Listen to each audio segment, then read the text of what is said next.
Hi. Suddenly, I noticed that from my context menu, text document is missing.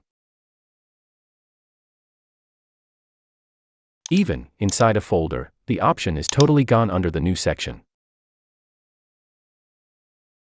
So, we are just going to fix it in the best and easiest way. Simply, come to Taskbar and right-click. Task Manager.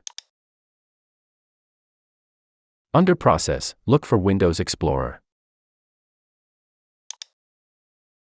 Right-click. And click on Restart. The system will blink and will come back in normal form shortly. Everything is normal now. So, checking again. And, yup. The text document option is back again on the desktop context menu. And also on inside a folder. Means, it's like earlier. So, this is how you can simply fix this text document missing issue on context menu. Please be with us and also subscribe to Joseph IT to inspire. Goodbye.